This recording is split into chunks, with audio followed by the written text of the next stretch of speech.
सिंधी आखाणी दिल जो नातो भाग 26 दरवाजे ते साधना।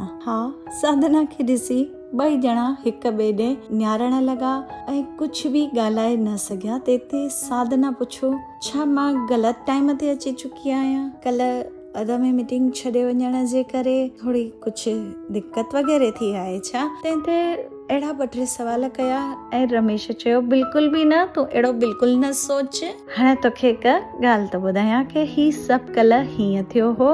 उहा ख़बर हींअर धीरज खे पई आहे, इन खे थोरो अचरज में अची वियो आहे त कोई वॾी ॻाल्हि कान्हे। तंहिंते साधना बि अच्छा ईअं आहे, बसि इन ॻाल्हि खे अॻिते न वधायो ऐं मीटिंग पंहिंजो कमु बिज़नेस जो चालू रखियो। अहिड़ीअ तरह ॿार बि हिक ॿिए सां घुली मिली विया हुआ, फैमिलियूं बि ॿई, ऐं कारोबार तमामु अॻिते वधंदो वियो। ॿई फैमिलियूं हिक ॿिए जे थोरो ज़्यादा क्लोज अची चुकियूं हुयूं ऐं धीरज बि इन्हनि जी दोस्तीअ जी कंपनीअ में जॉइन थी वियो हो।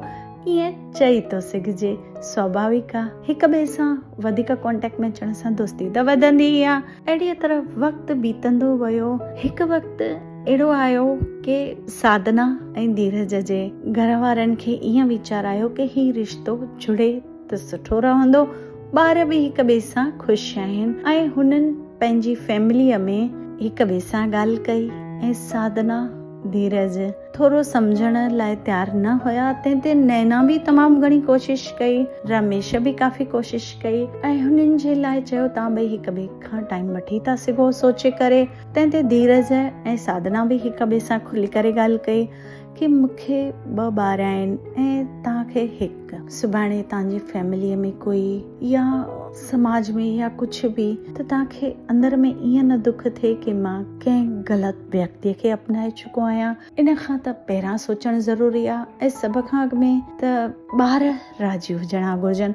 अहिड़ीअ तरह ॿिन्हिनि जी वीचारधारा हिकु जहिड़ी ई लॻी ऐं हुननि बि ईअं चयो, ठीकु आहे, पहिरियां पाण ॿारनि खे ॻाल्हि कंदासीं ऐं ॿार हिक ॿिए सां ख़ुशि हूंदा ऐं फैमिलीअ में सेट थियण जी कोशिशि कंदा त असांजी हा ई आहे। पर फ़िलहाल मन सां मां बिल्कुलु बि तयारु कान आहियां। साधना जो इहो चवणो, साधना कंहिं हद ताईं पंहिंजे प्यार खे भुलाए कान पई सघे। धीरज जी बि इहा ई कंडीशन हुई, पंहिंजे प्यार खे थोरो भुलाइण मुश्किल त आहे। पर वक़्तु हलंदो वियो, सभिनी खे उमेद हुई त रिश्तो जुड़े, पर काई अॻिते ॻाल्हि छिड़े ई कान पई। चवंदा आहिनि न, वक़्त खे बि वक़्तु कान मिलंदो आहे त कुझु उलझन सुलझाए सघे। सुलझण जी त ॻाल्हि ई कान पई अचे, बसि हिकु ठहराव थी वियो हो। कोई जवाब ई न हुयो ॿिन्हिनि जे तरफ़ां। हिकिड़े ॾींहुं फोन आयो साधना जे घर, ध्यान जो जनम ॾींहुं आहे, असां पार्टी रखी आहे, ध्यान जा नानाणा बि ईंदा, तव्हां बि अचो,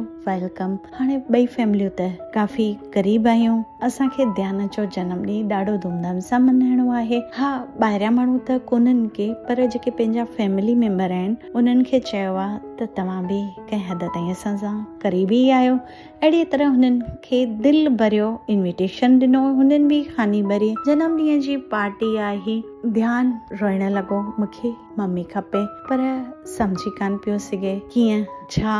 ॿार जी हिकु धारणा हिकु वक़्त लाइ किथे बि रहंदी आहे, ख़बर न पवंदी आहे। धीरज खे सिधो चयो, पप्पा ठीकु आहे, अॼु मूंखे मुंहिंजे पसंदि जी गिफ्ट ॾियो। तंहिंते धीरज कुझु बि जवाबु न ॾिनो ऐं सोचण लॻो। एतिरी देर में ध्यानु साधना जो हथ पकड़े धीरज जे अॻियां वठी आयो, मूंखे हीअ मम्मी खपे। धीरज कुझु बि सोचे करे उन सम्झण जी ताक़त में ई कान हुयो। दिलि कुझु और पई चए, दिमाग़ कुझु और पियो चए। तंहिंते वॾनि 2 अखर ई चया, कुझु बि सोच न, बसि साधना खे पंहिंजी धड़कन बनाए छॾ। अहिड़ा जुमिला ॻाल्हाया ऐं साधना हा जी तयारीअ में ई न हुई।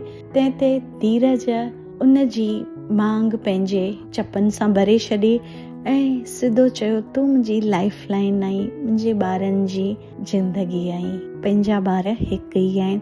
बसि इहे जुमिला ॻाल्हाया ऐं चयो, मूंखे दुनिया जी कोई परवाह कान्हे साधना, जे तूं मूंखे साथ ॾींदीअ त मुंहिंजी ज़िंदगीअ में तुंहिंजे लाइ हिकु अहम जॻह रहंदी। ऐं मां तोखे कंहिं बि ॻाल्हि जी कमी न ॾींदमि ऐं न ॿारनि खे। अहिड़ा जुमिला चया। तंहिं ते साधना एॾो रोअण लॻी, धीरज कुझु बि न सोचियो ऐं उनखे गले लॻाए छॾियो। साधना बि हानी भरी ऐं ॿार ॾाढो ख़ुशि थिया। ख़ैर, समाज जी परवाह केरु कंदो आहे केरु न कंदो आहे, पर कुझु रिश्ता जुड़णु ज़रूरी हूंदा आहिनि जेके दिलि सां जुड़ियल हूंदा आहिनि। दिलि जो नातो दिलि सां ई जुड़ंदो आहे। सचमुच दिलि जी भाषा ॾाढी गहरी आहे। हिते ही पंहिंजी आखाणी पूरी थी थिए। हीअ आखाणी बिल्कुलु काल्पनिक आहे जेका मन ते न खणिजो। हा, समाज जे लाइ कुझु इन में अलॻि ज़रूरु आहे, पर एतिरो बि ॾुखियो कोन्हे जो समाज अपनाए न सघे। दिलि जो नातो त हर कंहिं सां जुड़ी थो सघे, कहिड़े बि रिश्ते में, कहिड़े बि दरमियान।